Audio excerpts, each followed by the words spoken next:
Welcome to Experiments in Leadership. I am Sonu Bhasin. Experiments in Leadership is a space where industry leaders share their thoughts and many stories about various facets of leadership. As always, before anything else, I do want to urge all of you to subscribe to my channel. It has great conversations with some really interesting people, and it is free to you. So go for it. So today's guest.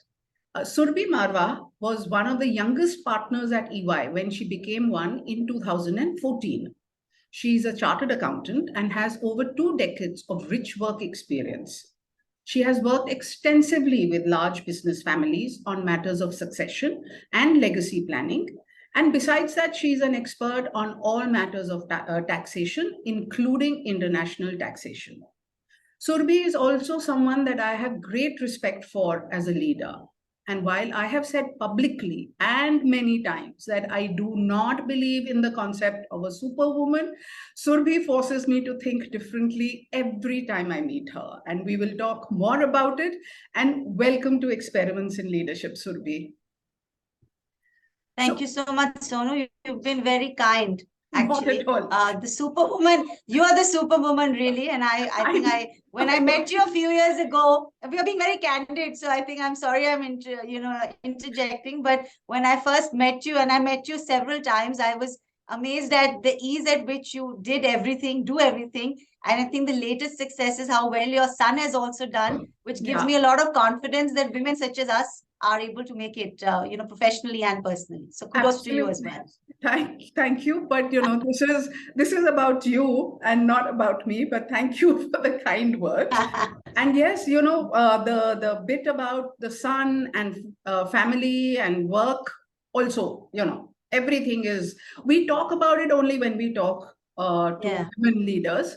And therefore, I'm actually trying to keep this podcast gender neutral. While we do speak to women, I do try and speak about some matters, but otherwise, I believe leadership or leaders have no gender. So, but I also believe that leadership goes beyond that, rabble rousing and rah-rah and all of that, that is normally associated with big, strong leaders. Effective leadership is also quiet leadership. And when did you discover that you had leadership, what we call leadership qualities? So it's very strange, and I'll go back into time. I think for me, and when you look up, a lot of us, read about leadership. We watch podcasts. We listen to a lot of things, and you will have these 8 or 10 things that come out. A good leader has a vision, has a strategy, delegates, communicates well, values his or her people. I think that is definitely a given, because you can't even be a good professional, forget leader, without all these things. But I think for me, as I was coming up the ranks, and in college, I'm from SRCC and then Anderson and EY.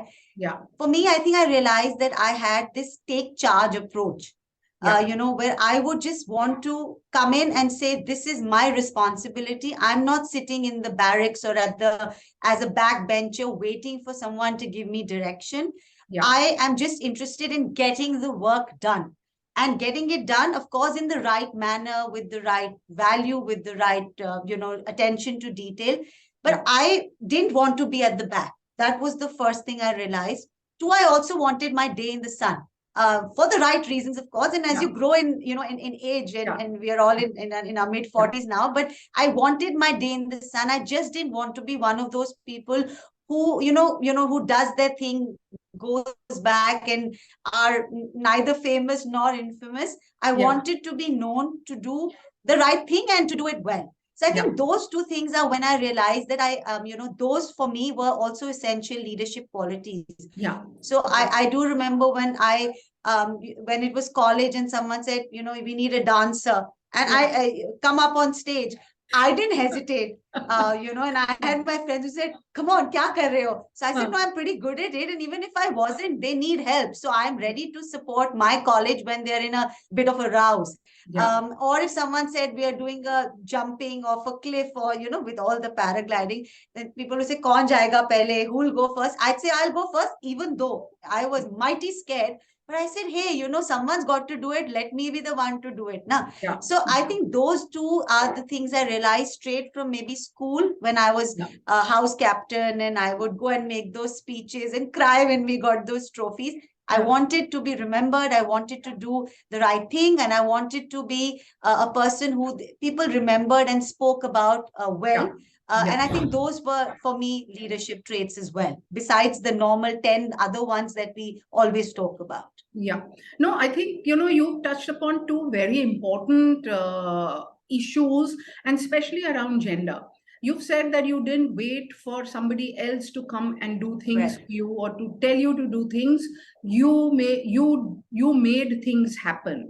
And two, you are unapologetic about wanting your time in the sun, under the sun, and Absolutely. under the spotlight. Now, traditionally we've all been brought up, especially as women, and maybe also as Indians, that you should keep a low profile. So these are two qualities that I think a lot of the young professionals, especially women who are watching you, should keep in mind. Do not apologize or be apologetic about wanting your share under the spotlight, because men kind of elbow each other out to say Yeah, absolutely. मैं जाऊंगा, Absolutely. and women kind of say नहीं नहीं नहीं आप जाओ, नहीं नहीं नहीं. So if you really want to be a leader, you have to be perceived as a leader, and a leader has to be seen. So that's very important. So that's how you realize. But so now that you have worked across many teams as a leader, and these teams could have had men and women in it. So, when in your opinion, and maybe the feedback that you've got, is there different qualities in you that your younger male colleagues and your younger female colleagues admire about you, in the sense leadership qualities that younger women admire in you, and leadership qualities that younger men admire in you? So it's maybe a bit of a cliched answer, and I've been hearing this answer, and I'm sure you have as well, for many years, and we will for many other years till the glass ceiling is broken. Yeah. But a lot of the younger women will still ask me questions about balancing work and Yeah. motherhood, or how did you cope with having children so young, or how do you manage to fit in a workout in the middle of the day, Yeah. as in not in the middle of the day, but in the Yeah. evening, during a work day or after a work day. But they will also come back, and that used to be historically what used to be asked, still is.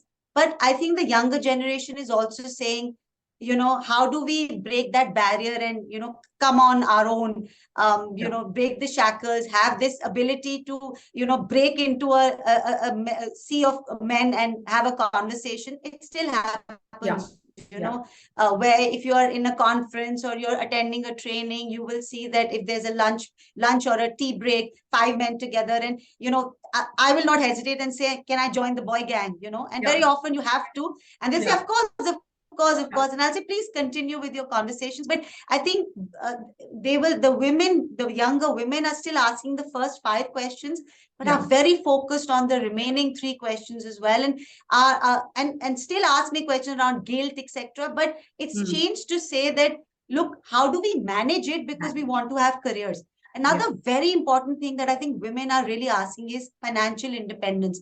They used to hesitate in asking this, but they are understanding that financial independence is very, very important. So I think one thing I like to tell people is, financial independence is not about the things you can buy. It's about the freedom of mind that it gives you. So women are realizing that, and in their conversations with me, they're asking about that. They are getting very savvy about managing their own money. And Sonu, you and I have addressed this in some avenues as well.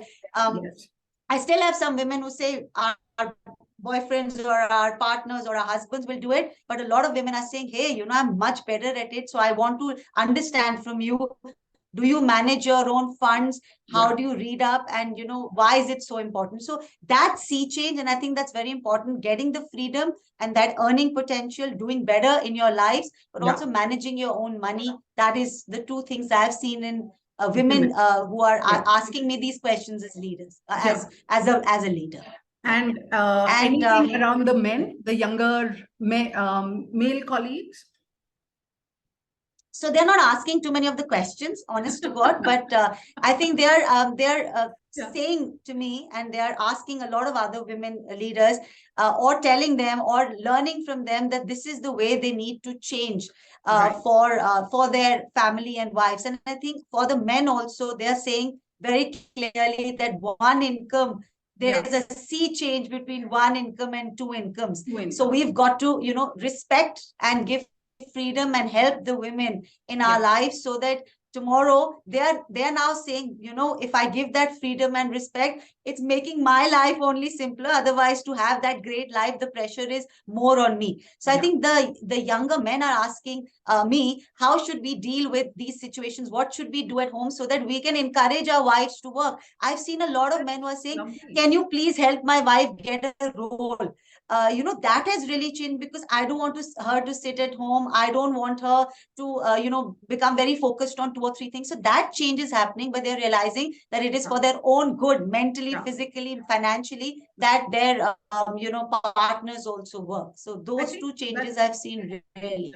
I think that is absolutely wonderful. The fact that younger women are asking for more advice on financial management, and that the younger boys are talking about how to get their, partners, girlfriends, wives more involved in organized workforce. So I think that is a change that is happening. And I think that's a change that will continue to happen. I don't think it is going to stop. Okay, so this podcast is really about the core of it is about experiments in leadership, and experiments in leadership that worked and experiments in leadership that did not work. So, do you want to start with something that did not work for you, or do you want to start with something that did? Okay, glass always full for me. So I'm going to start with the good thing, and even in the not work, maybe what I'm trying to do to make it work, so that we come out positive. I think and I've heard a lot of people talk about great leadership, and I think products, etc., is something. New product development, products, etc., is of course one part of it, because your organizations will not grow unless you change. But 99% people believe, and I have spoken to a lot of people senior to me, at my level, a little junior, as to what is that one thing that has really changed your life as a leader. And I think everybody has said, or 95% have said people, 5% have said technology, and even the 5% who have said technology have said technology and people. So I think even for me, it is empowering people. One is the most important thing, because till you don't empower, till you don't grow yourself, till you don't delegate, till you don't learn to not micromanage, you're not going to move up. So in my organization, I was given a role 3 years ago, which was completely different from what I had done for the first many years. And I remember, when I was told to do it, I was like, oh my God, this is the end of my career. What am I going to do?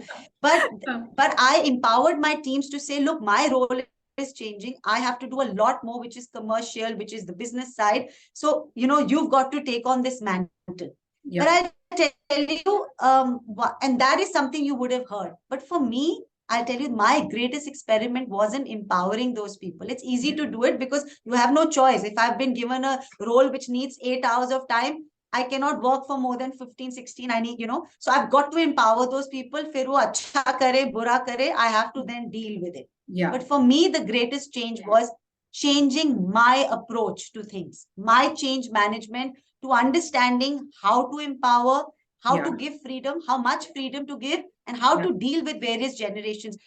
In the consulting industry, you hire people who are very young as well, but they are doing a lot of the hard, or the hard hitting work, or the heavy lifting in a lot of our projects. So how do you deal with them? It is very difficult otherwise to have that great churn happening. So for me, it was very important to do that change management, to modulate my way of thinking, understanding behavior with various people in various things. So I know this quote that I read, and I say this to myself every 1 week, which is a quote by Rumi. It said, yesterday I was clever, so I wanted to change the world. Today I'm wise, so I'm trying to change myself. So I think that change management has been the one experiment in leadership that has worked for me, to understand how much to let go, how much to empower, how to change myself. I am a very hyper micro person who likes to micromanage. Even today, Sonu, when I'm on a flight where there's no Wi-Fi, and my phone is off for a while, and I think sab kuch hi khatam ho jayega. Everything will go wrong. And then I tell myself, nothing goes wrong. You are a very small little ant in a sea. But that hyper needs to go away, because that's not physically good for me or mentally, and not good for my team, because that intense follow-up can get, difficult for them. And sometimes I do it with clients and they're like, I'll get back to you as well. Some love it, some may not. And you have to change yourself every day to the changing mindset of the client, to the team, to your children, to your bosses. And that is an experiment that's worked for me. Empowering, but change management, that's most important. I think what you have said is so powerful, Surabhi, that the experiment in leadership that worked for you was about or is about changing yourself. I think that is a very profound statement and a very profound concept. And I think later I would dwell more on it, maybe with some other people. But this is an aspect of leadership that most people fail to focus on. Leadership is always seen as external. I am a leader and therefore everybody else has to do something. But I think a good leader, a true leader, is someone who realizes that I have to adapt myself, or I have to do things differently to get other people to work. So very powerful, and thank you for sharing that. Now let's come to the glass half empty. An experiment that did not work for you. So an experiment that has not worked, or which I'm continuing, evolving. I mean, you can't say it hasn't worked and I haven't done anything about it, because then you're not really a leader. You can't, then you've kind of failed in one aspect of your life, and that doesn't augur well if you want to continue to do well. I think one of the things with empowerment and letting go and delegation and change management is also, how much you're emotionally connected to your team or your job. Now, every day you hear, if you're passionate about what you do, you'll get there. So many of these Instagram stories with the lovely music and the cliffs, passion. Yes, of course, you've got to be passionate, because if you're not, you definitely don't want to come to work. You're never going to get the drive to, to do things. You have to be passionate about everything you do. But I think you have to find a very clear, distinct balance between passion and the amount of emotional connect, and maybe, the involvement that you have with everything that you do. And it's not only work, it's with your team, it's with your products, it's with the technology you're developing, it's with your family, it's with the co-workers. For me, I think I'm very emotionally connected. So anything small or big, like for example, if a score is not as per my great expectation, feel bad, because you're a leader and it's people. But for me, it becomes a very big emotional issue sometimes, a bit, all right. But that is something I'm working on, to say how much should be my emotional investment in everything that I do, so that I'm able to balance it. The other thing, and everything comes with that, how much you empower people. Sometimes you over empower people because you're emotionally invested. Sometimes you feel that, I work like this, why should that person not work like this? And this is something that you still feel with, even with the, as we are going along in age. I used to do it this way when we were younger. We used to do it this way. We were so emotionally invested. We could never take time off. If my boss said cancel your holiday, I would do it. But I think that is that emotional investment or extra passion, and you need to learn to balance it. I'm really learning still to do it, Sonu, because I feel if I don't, then it'll just lead to, I will not be able to deal with more setbacks. And it is very important to know in life that this too shall pass. When you have setbacks, you can lose a client, you can lose some work, you may have to build your book of business, as we say, all over again. Very normal for us people. You have to understand this too shall pass. So your emotional investment has to be to that level. And also, when you do very well, so some years you have great years, please understand emotionally, this too shall pass. You're Yeah. not going to be, please don't get on your high horse, because tomorrow is a new day. So Yeah. those are the things I'm learning to do. And that is an experiment that is still evolving. So it's Yeah. half full right now. Yeah. Again, thank you very much for sharing this. And if I can take away, my takeaway from what you've just said is that be passionate, be committed, be involved, but also take a couple of steps back to also be an observer rather than always a doer. Yeah. And also know when to let go. Yeah. Uh, and this too shall pass is something that I talk to everyone, to myself, because nothing stays constant. And Absolutely. constantly evolving yourself uh, is something, is the only thing that you can do. So it's a again a very powerful concept, and I do hope that all the youngsters who are watching this, uh, actually understand this, because I have seen youngsters uh, come to me after they have worked for 2 years and they haven't got their promotion to say, "Ma'am, my career has ended I now. know. I don't want to work here. I'm going somewhere else because I'm going to get a promotion." I mean, 2 years at the age of 28 years old, Yeah. you haven't got a promotion and your career has ended. There's a lot to learn. So I'm Yeah. not True. trivializing it, but learning that good things happen, but they take time. And also, this too shall pass. So, Surbi, as always, thank you very, very Thank you. much for your time and the conversation. And this is a completely different aspect of leadership that you have talked about, where you have focused on yourself, both as an experiment that is working and an experiment that is still work in progress. So thank you for this. And viewers, keep watching.